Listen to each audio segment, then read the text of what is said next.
And welcome, ladies and gentlemen, to a very special edition of Beyond the Belle. I'm Chelsea. Hey, Charles how's is here. it going? And with us today, we have from World Wrestling Network, Tracy Nyxx. Hi, thanks for having me. So excited to have you. This is like a great way to start the. No, it's noon. I haven't just started the day. I swear to God. But yes, welcome. I have. Yeah, I woke up 20 minutes ago. Amazing. No judgment here. Yes, but Yeah. welcome. So Tracy, tell us. You're here promoting a particular event coming up. We'll talk to you. But what are you promoting so we can get that at the beginning and the end? So. Well, next Sunday, the 24th, at OCC Roadhouse in Clearwater, Florida, we have Shine 69. Nice. It's my second Shine. My debut was last month, so I'm 1-0 right now. Facing Brittany Blake on the 24th. I know, I'm very excited. Amazing. I love that match. I saw your first match. It was really fun. Thanks. So great. Yeah. Yeah, well, that's why we had you on, because we only have undefeated people on. Yes, that's it. We don't want losers on here. We lost? No. Ooh. So, Tracy, tell me, so you are, you're new to the, well, you're not new to the indie circuit. You've been doing valet work for a while. Yeah, I've been doing, I joined wrestling school originally in 2012, actually. So it's been 9 years, but I was doing ballet stuff. Then I kind of took a break, and I was just like not in a good mental space for a couple of years. I just took some time off. I moved to Florida, and it was just so easy to get in good shape here and be in a good mood. So I decided to pick it up again, and I love it now. Love it. And the physical part of it, I'm really good at working out now, so I can do all physical stuff in the ring I always wanted to do. I was in such bad shape when I lived in New York. There was so much stuff I wanted to do, and I was just incapable of doing it. So now that I'm healthy and getting in my good groove, it's a lot easier for me to act out exactly what I'm trying to do, and it makes me feel like I'm accomplishing something. Yeah. Well, I mean that match you had with Alex Sky, you did this awesome handstand springboard stunner. I'm not sure if it's it's either a cutter or a stunner depending on how they take it. But I think initially I try and do it like a springboard cutter. Yeah, but it could be a stunner too. But yeah, that's my favorite move. That was the first move I wanted to learn how to do, and that was always really hard for me to do because I could never hold myself up upside down, and when I was upside down I got dizzy immediately. So I practiced that move a million times, and I finally got it, and now I'm really good at it. It's my favorite move. Is that the thing? Just doing it over and over again, that's how you learn to not get dizzy when you're upside down? How does that work? Yeah, I was originally gonna have a finisher as a moonsault, and I still cannot do it. It's really hard. For some reason, being upside down still makes me a little delirious, but if you do it enough, you can kind of get the vertigo part of it gone. But jumping backwards and going upside down is still impossible. I cannot do it. Yeah, it's crazy when I see people do moonsaults and they don't even look behind themselves. Yeah, it doesn't even look hard. I was like, I'll just do a moonsault. And I tried to practice it, and I got up on the rope, and I went to jump, and I just could not do it. I was terrified. Yeah, it looks crazy. I can jump forward on my head and land on my head and still be fine. But if I go backwards, terrified. Can't do it. But that makes me wonder, what was it like the first time? So you went into wrestling school around 2012. What was it like the first time you took a bump? I remember it hurting a lot, and I had really bad anxiety then. So I remember it giving me almost a panic attack, to be honest. And back bumps, you can kind of eventually get used to. There's a flip bump you have to learn, where you just stand there and you flip forward and you land on your back. And I remember the first time I tried to do that, I immediately spiked myself. Oh, wow. And we're you go numb for 30 seconds and you're not sure if you're paralyzed. Jesus Christ. Yeah, it was terrifying. I remember my trainer was everybody in the class was whoa! And straight in my head. It was terrifying. And I actually couldn't do flip bumps until maybe 6 months ago. I never tried them again. I was too scared. Didn't want to flip, didn't want to do anything. And I eventually was just all right, I'm just going to try it. And I did it fine. And now I can do it fine. That's amazing. Wow. That's awesome. That's so cool. So let's go back to the beginning a little bit. So what is it that made you decide, what got you into wrestling in the first place? I remember just watching it growing up. with like my brother and my sister, and I'm not sure why we started watching it. I feel like we just saw it on TV. We had one of those like, you know, in New York they had those cable boxes that your parents could buy. I forget what they were called, black boxes or whatever. Yeah. So we would watch all the pay-per-views. I remember my first pay-per-view, I think, was World War III, WCW. Yeah. And it was awesome. I can't remember any of the matches right now, but I remember like we were obsessed with that pay-per-view. We had it on VHS and we watched it over and over and over. That's awesome. We started watching WWF after that. And that's when I discovered The Brood.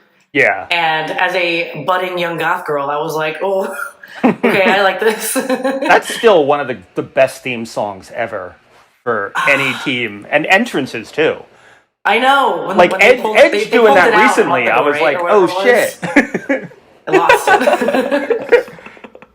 Yeah. I love that song. I used to play it in the driveway. It was like WWE like Music Volume 3. Yeah. Or Volume 4. I used to just play it in my driveway at home, just like they had playing that? basketball. Yeah. That's amazing. Oh yeah, my like god. back in the day, yeah. Fuck yeah. Well, Chelsea knows I have all these theme songs on my phone. I have like the Fiend's theme. I have like fucking Dakota Kai's theme and Candice LeRae's and But it's nice to know there was like a now that's what I call music like wrestling version. Like no, it came out at the time. Them. It came out at the time. Like, yes, of course. They would put it out like once every couple years, and it'd be like, "Here's everyone's theme songs on CD." So It was the only way you can get them back then, I think. Like, Yeah. Like we really have, like, of course. Yeah. Yeah. That's Like, so cool. you know, oh my God! Now you brought to mind the Undertaker rapping. Oh my God. Side note, do you remember Macho Man's album? Also incredible. Oh, Be a Man or what? Something like that, where he's challenging Hulk Hogan. So good. Yeah. I used to play that at Leaky Lifeboat all the time when I worked there. Yeah. People love it. So what made you decide to go from being a fan to being a wrestler? Who did you see or what match did you see that made you say, "Hey, I want to do that"? I think it's probably Lita initially that I saw that like really like I was in love with the Hardy Boys, so I was jealous as hell as her anyway. Every goth girl I knew was. Yeah. Like I liked the Brood, and then the Hardys became the new Brood, and I was like, all right, sorry, Brood. Sorry. I was like, I thought Lita was living like the coolest life. Like she was like all goth and cool and like kicking ass. And I was like, this girl, like I'm in love with this girl. Like I feel like I just like idolized her completely. Mm-hmm. And I remember I was at a Cybertron, I think, and I was talking to this like a friend of mine who was into wrestling, and he ended up just joining a wrestling school in Queens. Oh wow! Yeah, and it was FTW, and I had just gotten laid off from Hot Topic. Mm-hmm. No. So I was there for like 7 years. They gave me unemployment, so I was getting like $400 a week to do jack shit. So he was like, "Hey, since you have extra money, why don't you come to wrestling school with me?" And I was like, "Done, I'll go." So that's when I first went to FTW, and I think I originally went to the Brooklyn location. Mm-hmm. But the area was kind of sketchy, so I ended up joining the Ronkonkoma one. Yeah. And that's when I kind of started training at. And I made some friends there, and like I wasn't that good at it, but they had me managing Wes Draven pretty quickly because he was like another like goth type of dude. Mm-hmm. So after like a few months, I was managing him, and then like once I was already involved in shows, it was like, I'll just keep doing this. But I stopped doing training probably like 6 months after, just because I don't know, I was just like fat and I was just like, I wasn't feeling it, like I was just in really bad shape. I was drinking way too much. And then like a year after that, my mom died, and I was like, I'm not do this anymore. I was just like going, going through it. Mm-hmm. And I just didn't have time for wrestling. I just couldn't do it. So I would do valet shows here and there, but I like no-showed a lot of shows just because I was hungover. And I was like, yeah, I'm just embarrassing myself. I'm not gonna do this anymore. But I eventually got back in the groove, thankfully. Nice. Yeah, no, I mean, but it's great to see that you're, working like a Shine show and, I know. Like, Shine is like a really, really big deal. And I'm like, yeah. Like, I wrestled the FTW show in 2018, and that was my first like one-on-one match. Mm-hmm. And I remember I only wanted to do it because it was so close to Leaky Lifeboat, and I wanted all my friends to come. And I remember like telling Brian, my trainer, I was like, I don't think I'm ready. And he was like, all right, I'll show you, like, all you gotta know. Like, he had me watching Luna Vachon tapes, and he was like, just be that character. And I was like, done. So I was just like a crazy, like, like brawling girl. Yeah. And it came out fairly okay, I think. But I remember being so goddamn nervous. Like the minute I got backstage, I was like, I don't know if I can ever do that again. I was so scared. But after having my my shine match, for some reason it felt different. I don't know if it's because this one was like a bigger production, but like I finally felt that like pride of like a good job, and like I felt like a real pure happiness I haven't felt in a really long time, you know? And you looked really comfortable being a heel too at the end. Like, yeah, I think I'm better at being a heel. Yeah. Which is surprising because I have such a natural, like I don't have a resting bitch face, I have a resting giggly face. Yeah. So, I'm so jealous. What I have like a nervous laughter, so I'm always like so I was surprised when they wanted to make me heel, but I guess the whole goth thing kind of just played into that. Yeah. But I'm way better at being a heel apparently, because when I'm a face, I'm like, hi, thank you. When I'm a heel, I just be like, fuck you, fuck you, fuck you. I can do that, no problem. Well, that's the thing. There's so many wrestlers out there who I love. Like I've always been like I said, I got into this through watching Roddy Piper hitting Jimmy Snuka with a coconut, and just thinking, oh my god, that's so fucked up and awesome. And so I've always been like a heel fan more than anything. And there's a lot of heels that I really don't like when their face is like... Yeah, same. Yes, it's a frequent topic of conversation for sure. Because a lot of them go from being like a witty mastermind to like a jolly prankster. And it's like... Yeah, they have trouble, I think, translating everybody into like... From heel to face. Not everyone can do Big Show. Yeah. You know? Yeah, exactly. Well, actually, which reminds me, one of my first memories, I think, of wrestling was like when Big Show was feuding with Al Snow, and I don't think I knew it was fake then either. And they went to like Big Show stole his dog Pepper, his Chihuahua. Oh no, that was the Boss Man. Oh yeah, Boss Man. That's what I meant. The Boss Man. And Al Snow. Yes, this is going to upset Chelsea. Chelsea, I have a cover your Chihuahua. ears. Okay. Yeah. So yeah, Big Boss Man took a Chihuahua named Pepper, killed him, cooked him, put him in a burrito, and fed him to Al Snow. And Al Snow found his toenail in his tooth. And I remember being a kid and being so horrified. And like, oh yeah, Big Boss Man also with the Big Show when Big Show's father died and they were at the funeral. Oh yeah, he took the casket away Big with the Boss Man backed loudspeaker. a pickup truck into the funeral, hooked a chain to it, and dragged the casket through the cemetery. Big Show jumped on top of it, went flying off.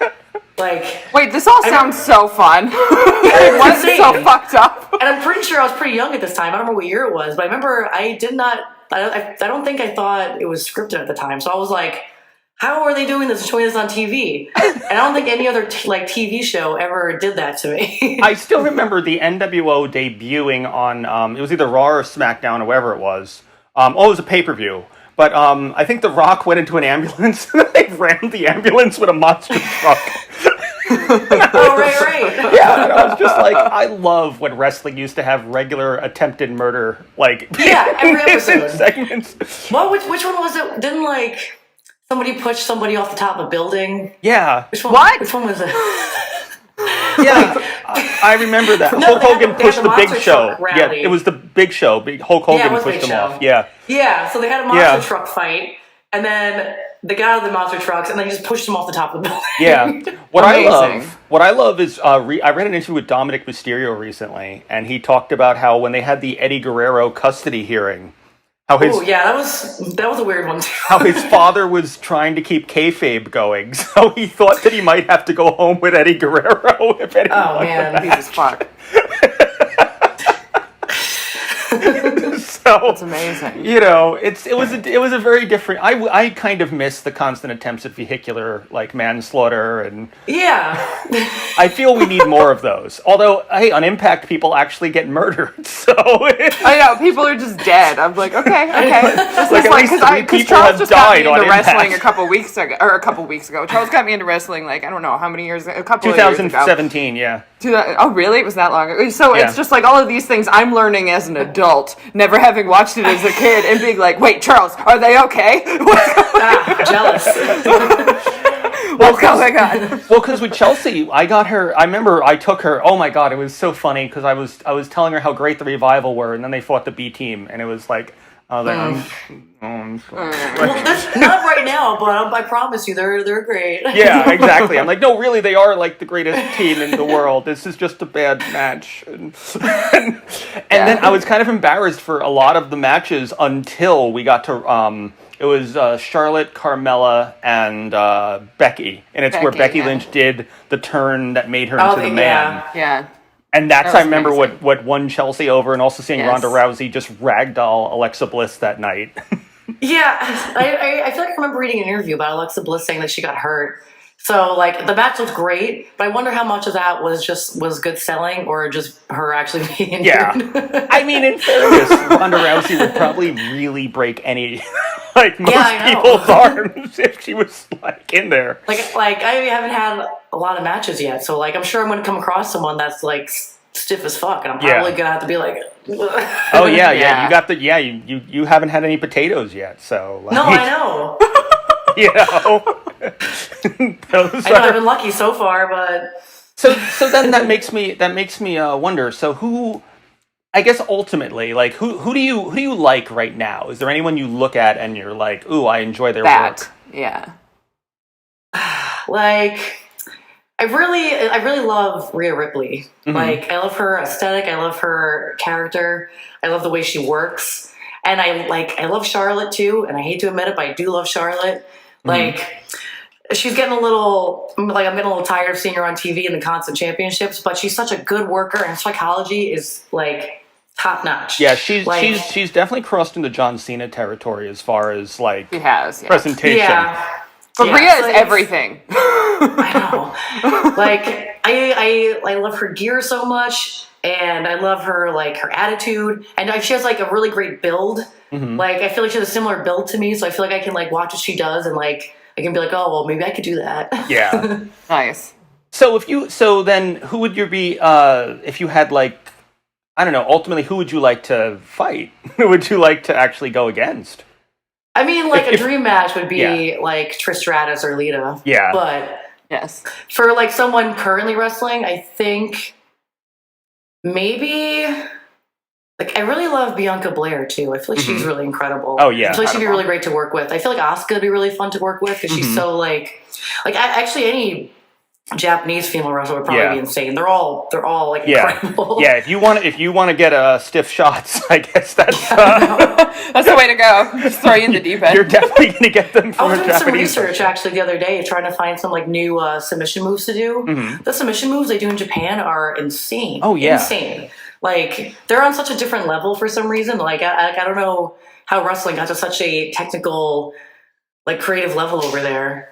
It's fascinating watching Japanese wrestling, too, because the audiences are so different from Western audiences. Like, there's these moments of quiet and then applause. Yeah, I know. And it's I wonder, because I assume that, I've done work as musician. Chelsea has been on stage, and she's also done musician work. And we know how much getting feedback from an audience is. I'm helps. Sure in wrestling it's the same. Yeah, you definitely like if you hear if you're a heel and you hear someone booing, you're like yeah, like or someone starts like talking shit. Like, people love talking. Like, at the last show, I was valeting Brian Idol, and he was wrestling Sideshow. Mm-hmm. And I was yelling at Sideshow, and I was like, your tattoos are fucking ugly or something. I was like, you got shitty tattoos. And some dude in the audience was like, you got shitty tattoos. And I was like, my tattoos are cute. What are you talking about? And he was like, well, debatable. What the fuck? I was like, all right, fair. See, that's where you grab the mic and just go like Bubba Ray Dudley on like the whole audience. Yeah, I was wondering about the psychology behind that. Like, as a heel, how do you psych yourself into being like, yes, the boo me, it gives me more power. Like, what's that process like? Because I feel like I'm sorry.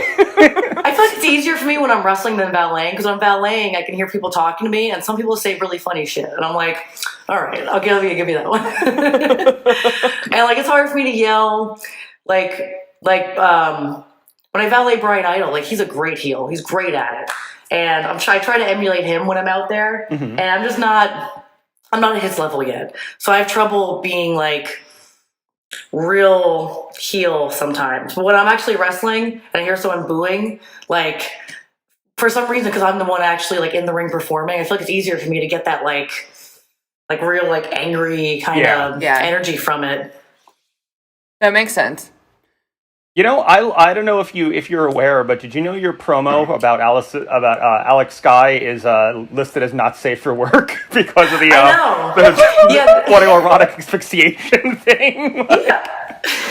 Like I didn't think it was that bad. I was trying to like do like an old school promo, like an Attitude Era promo. Yeah. Because like everyone does promos these days, which is a webcam and like, you know, I'm gonna call you out, like most people do like normal, just like straightforward promos. I wanted to do like an Attitude Era promo where like if King watched it, he would like flip out if it was on the screen. Yeah. So I was trying to make it like real entertaining, but the promoter did mention to me, he was like, well, I had to make it not safe for work because it's a little much. I'm like, I mean, I had to film another one today. I'm probably going to make it a little worse, just to be honest. Yeah. Yes, please do. I'm here for it. I love it so much. Yeah, like, I get a lot of feedback, so I'm like, well, obviously it works, so I'm going to keep doing that. I mean, we're filmmakers, so we make, you know, if you ever want to go really crazy into like, you know, yes, you know, let us know. Yeah, next time I'm in New York, like, I'm hoping I can get some bookings in New York sometime because that's my hometown.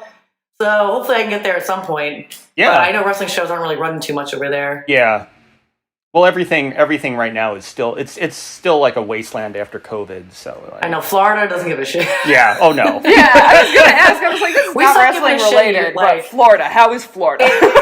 They stopped caring here like a year and a half ago. Like there's still some parts I kind of care, but I'm a bartender. Yeah. We opened back up like the minute they were like, well, it might not be that bad. We're like, all right, full open. Amazing. Yeah. And the other thing is, the other thing I was going to say is that so she and I have known each other like online and in the same circles and everything for a few years, and you've always been like, this is not you like, oh, I saw a page and decided I'm gonna, you know, this is you, and I love that this is you just expanding on being a goth girl, you know, and I've definitely gotten less visually goth since I moved to Florida. It was real heavy cyber goth when I lived in New York. Yeah. And when I moved here, it was real hard to maintain that. It's really hot here. Yeah, I can imagine. So I had to grow my eyebrows back because like I would draw them on. Yeah. And the minute you sweat, they would just melt off. So I had to grow the eyebrows back. Like I get tan now. I have to wear tank tops and shorts. So I'm not as heavy goth as I was. But like at my core, like I still love that I can use this as an expression of like the goth part of me, because like I look like a tan fitness girl half the time now. Yeah. But when I do wrestling, I can still do like a creepy witch vampire character, and it feels like I'm expressing my old self, which like I still miss a part of.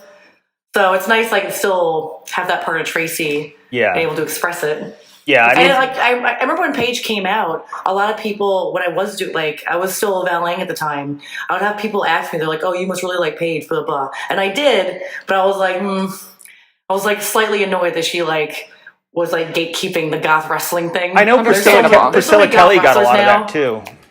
What, Charles? Priscilla Kelly got a lot of that about Paige too. Oh yeah, I know. Yeah.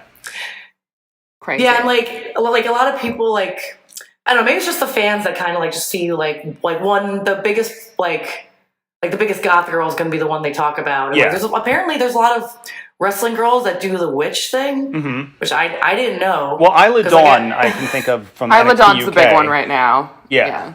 Yeah, I just do Wicca anyway, so I was trying to put my character together. I didn't want to just do goth girls, so I put some witch stuff in there. Yeah. And after I did my promo, I was watching the other promos from Shine at least, and there's there's at least 5 other witches. So I went on Twitter and I was just looking through indie female wrestlers. It's a really heavy theme. I don't know if it's just a coincidence because a lot of goth girls do witchcraft, but it's really heavy, which is cool. But I don't want everyone to think that I'm copying them. But so it's hard when we're all trying to do the same subculture. Yeah. Heel thing. We're all kind of go to the same spot. Yeah. So do you ever see, I guess, when you're more of a name, do you ever see it going to the really supernatural levels? There's lightning and druids and undead bridesmaids and shit. I'm so torn about the supernatural stuff in wrestling because I used to love when they would do it in the Attitude Era, but then when they did it with Alexa Bliss, I hated it. Mm-hmm. So I'm not really sure if maybe I'm just being too picky with it. Because I feel like the supernatural stuff could be done well. Yeah. But I hated it when they did Alexa Bliss for some reason. Well, Maybe I just didn't like the way they was in the character. Well, I can tell you... I've seen them do supernatural stuff, and I liked it in the Yeah, past. well, I can tell you, like, with Chelsea and I, like, we've both said that, like, we wanted Alexa to go back. Because Alexa's, like, more supernatural gimmick, I think, definitely depended on the presence of Bray Wyatt. Yeah, after Bray was gone, we were like, wait, this has to stop. There was no point to her having that gimmick anymore after Bray Wyatt was gone. Yeah, and there's a weird supernatural girl. There's no payoff with this. Like, that was like the one time that I was like, I agree with Charlotte Flair, where she was like, this is stupid, you have to stop. And I'm like, yes, Charlotte. You know, but on the other hand, we see, like, people like Su Yung. I love Su Yung so much. Yeah. See, like, I love the way they do it on Impact. Like, I love her, like, supernatural thing. Yeah. But, like, I hated it. Like, when Alexa Bliss was, like, choking someone from far away. Yeah. I thought that was dumb. I think, that's where it goes a little far. When someone mentally takes someone over, I think it's cool, I guess. I don't know. I can't, like, I'm very picky with supernatural shit for some reason. I have no idea what the line is. Well, that's the thing. So do you ever see your own persona going into, like, that more supernatural sports entertainment approach, or do you want to stay grounded and more realistic? I don't know. I'm actually I'm still trying to feel out I'm still trying to fine tune where I want to go with it. So originally I wanted to do like a computer hacker like years ago. So I'm doing cybersecurity, and I thought that was a really like unique thing that nobody did. But I tried to work through it, and it was like all my phones were coming out like the Matrix, and I felt stupid. So I was like, never mind, I'm not doing this. Yeah. So I ended up just doing what was easy for me, which was Wicca stuff. And I was originally going to take it like every tarot cards, and like I can read the future and all this kind of stuff. And I have crystals, like give me powers. But for some reason, I feel like it's a fine line between looking goofy. And since Shine is such a big deal, and WWN is such a big company, and this is like the start of my career, I don't want to get blacklisted by having a goofy character. Yeah. Like, you know, I don't want someone to think that what I'm doing is like carny. Yeah. And for me to be like cut out of something because of that. Yeah. You know, like a lot of people, if they have a bad character, they don't get a second look. Yeah, exactly. So I'm trying to be a little more serious and maybe just like kind of sexy, weird, mysterious, but not too over the top until I get the green light from somebody to say, hey, you should really go real weird with it. Then I'll go weird with it. Yeah. Yeah, that all makes sense. I think that's really smart. Yeah. Yeah. Like I know Isla Dawn in NXT UK is like taking items from wrestlers that she beats, and she's like bringing them into the woods. Yeah, she's like taking the items and burying them in the woods and stuff. But we had maybe it was a similar situation where she was just like waited for that green light, because she was not like that at all. But now we love it that because it used to be her like she would just talk about being a witch, but she did nothing witchy at all.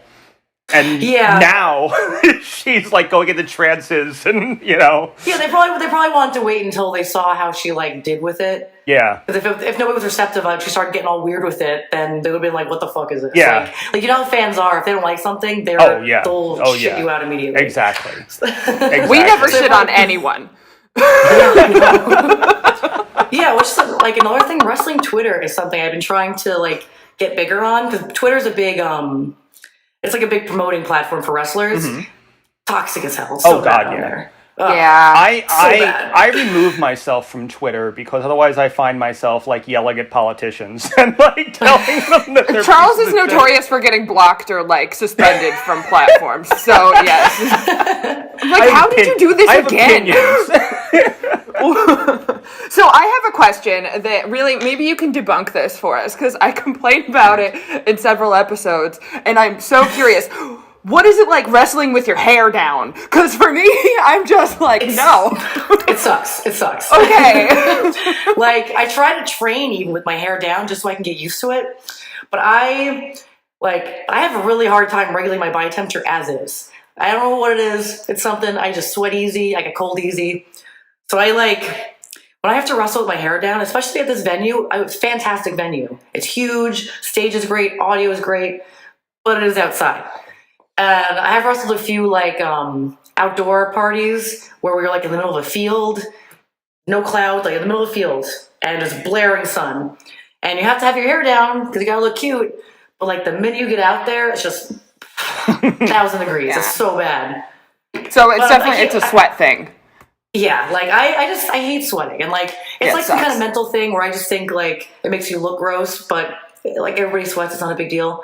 But when I'm out in the ring, I feel like I should look, like perfect and modelly. But you are doing athletic stuff, so should be assumed that you're going to get hot.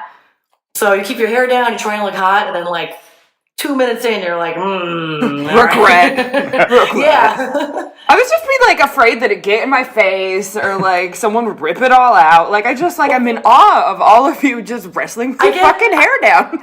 I get worried about my eyelash extensions, to be honest, because sometimes I will get they're expensive and they look fantastic, but if they get ripped out, their whole eyelash comes out. So there was a match where I think my eye got pushed against the rope and it ripped out like almost all of my eyelash extensions. Oh, no. And I looked in the mirror and I had no eyelashes and I was like, fantastic. And I had to wait for them to grow back for like a month. Oh my God. It was ridiculous. Yeah, but that's why I stopped wearing lip gloss, because I used to wear lip gloss out to the ring and it would just go like this. And I have to buy this $20 expensive lip stain. Yeah, a stain. That's what I wear too. Permanent eyebrow makeup. And my hair, I usually just kind of put a gel, like a gel spray in the bottom, to try and make it look kind of wet, and hopefully it'll stay non-frizzy, even though it usually only lasts for like 2 minutes. Yeah. I've read so many interviews with wrestlers about that. Either. Yeah. Right. Yeah. Like, dudes don't have to worry about it. Dudes just wet their hair when they pour water on their heads, they go out. Yeah. Like, girls, if you do this, it makes you look like stupid. So you're not supposed to touch your hair. So if it gets all fucked up, you're supposed to just let it stay. It's frustrating. Yeah, I bet. Thank you for debunking that very big deal for me. I don't know how they wear extensions, to be honest. Some of them have hair extensions that are down to their ass. Yeah. And it's like that. It's probably like that heavy hair. I don't know. Nah, no thanks. At least mine's kind of light and I can move it. I can't imagine how they wear extensions. So do you have any advice for other young women who are thinking of becoming wrestlers? I would say don't let anybody try and talk you out of it. I had a lot of people in the beginning, like some friends and like friends and stuff, and other students that were not very supportive. And I remember being really I had a really bad problem with being embarrassed really easily, which I still kind of have. I have really bad anxiety. I don't like embarrassing myself. It's just like a normal human fear that I just internalize really hard. And that's why it took me so long to do it. When I first joined wrestling school, it was 9 years ago. If I would have taken it seriously back then, who knows where I would have been by now. But I let, the fear of embarrassing myself and, worried about failing and, some other people saying that, it's a waste of time and, you should go to school for something real and it's stupid. And I let other my internal voices and other people get in my head, and it talked me out of doing it for such a long time. And now I when I had a good match last Shine, it was even the last FIP match, and I was just valeting. It was such a good match, and that pure happiness and pride that you have doing a good job and succeeding in something that's been a dream of yours since you were a child is so indescribable. I've never felt it before. And I just wish I could tell 25-year-old Tracy to just keep trying and keep trying and keep trying. And I don't regret that I'm starting now. I wish I would have taken it seriously a little earlier. I'm 33 now, and it's I'm a little older for a female wrestler, but I mean, Thunder Rosa started at 28 or something like that. Yeah, I think it's only hard for WWE, because they're kind of picky about age. But now with all the options, it's really not that big a deal anymore. But that's another weird, paranoia mental thing. I get it. Yeah, am I too old? And some of these girls are getting signed at 19, and I'm oh. But I just if you have something you want to do and you really want to put your heart to it and you think it'll make you happy, just fucking do it. Fucking try.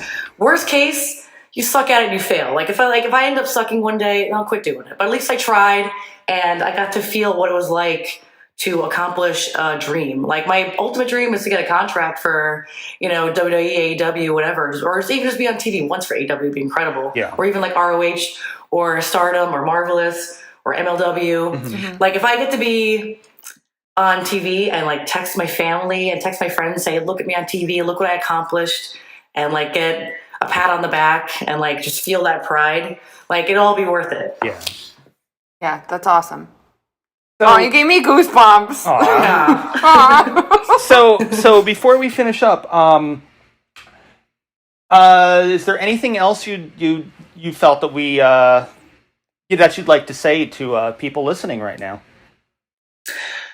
I just feel like I hope everyone can follow along my career with me, and I appreciate all the support I've gotten from everybody so far, and I would love to get more bookings in other states. If anybody, like, I know I'm still kind of new, but I'd really love to be more involved in the community and get out and meet everybody. And if anybody has any advice, I'm all ears. Or if anybody wants to do any shows together, feel free to contact me. Like, I would love to do shows anywhere. Like, I have some bookings coming up in Canada next year. Oh, wow. And yeah, I'm getting like a lot of bookings already, which is awesome. And like, I'm not very good at self-promotion, and like, I'm not the type of person that's going to be like, look what I did, check me out, blah, blah, blah. I'm not good at it. And as a wrestler, you kind of have to be, because that's how you get out there. So if anybody listening feels like reaching out to me and helping me out, that would be great. Is there like a way that they can do that? Do you like have a website or like something to like where people can find you? Yeah, all my social medias are Tracy Nyxx right now, except for Facebook. My Facebook is still Tracy Wayne Gacy, which is my old name, because it won't let me change it because it thinks my real name is Tracy Wayne Gacy, but apparently Nyxx sounds made up. Yeah. But I wanted to change my name because like I was going to work with a promoter in Tennessee, and he was so pissed off about that name, and like I didn't really get it for a second, and then I watched that documentary on John Wayne Gacy, and I was like, yeah, you're right. So I was that like, was the tipping point. Like, okay, change my fucking name. Yeah, he was a horrible guy. He was the worst. He was real bad. I was like, oh, is that what I've been doing this whole time? So I finally came up with a new name. Oh well, no relation. Yeah. So I finally changed my name. I got Tracy Nyxx. Like, love it. So that's my new social media. Amazing. Well, so cool. Yeah. Well, I want to thank you for coming on Beyond the Bell. Our yes, thank you. Our yeah, show. thank you. Yeah, this is so exciting. You Can't are wait to follow your career first, and where you are go. Our first interview, and we're really happy to have you on here, and really proud of you. Awesome, And thank you. I Fuck yeah. wish you nothing but like the fucking sky's the limit on this. You know. Well, thank you. You guys too. You guys are in the entertainment business. We're all in the same. Exactly. The same field. Mm-hmm. Well, thank you. We're all in this together. And as I said, you know, you ever want to go really crazy with your, your vignettes? I pronounce them the way I pronounce them, so whatever. Oh, Charles. You know, let us know. Yeah, next time I'm in Brooklyn, I'll definitely hear you. Yeah. So, Tracy, I want to thank you for coming and promote that show for us one more time. So you can also watch the show live on www.live.com. It's Shine69. OCC Roadhouse, Clearwater, Florida, if you live in Florida, or you can live stream it. You can feel free to DM me for details. You can find info on the website or get on my Instagram, my Facebook. But got another FIP coming up, I think November 13th or 14th. And yeah, I think that's about it for shows coming up. Amazing. All right. Well, Tracy, good luck in the future, and thank you for being our guest. Yeah, thank you. Thank you. All right. Guest. No, sorry. So anyway, we want to thank all of you for listening. Be sure to check out Tracy at WWN, and on Sunday the 24th. So, in closing, Chelsea, where can they find you? You can find me watching Tracy's match on the 24th. Live stream. Not going to Florida, I'm sorry. I can't, but I will melt. So, no, you can find me at chelsea.lesage on Instagram. And where can they find you, Charles? I can be found at charles.d.lincoln on Instagram. And we can be found together at CL Squared Productions on YouTube, Facebook, and Instagram. And then you can follow us on the Tweeter, the toxic wasteland of the Tweeter, at Beyond Z. I didn't look up new fucking Z names. Thank you. Beyond Z Belle, like Beauty and the Beast Belle. Beauty and the Yeah, thank you guys, and thank you, Tracy. We love you. Thank you. All right, everyone. Be sure to check out Tracy. All right. Bye. Bye. Bye.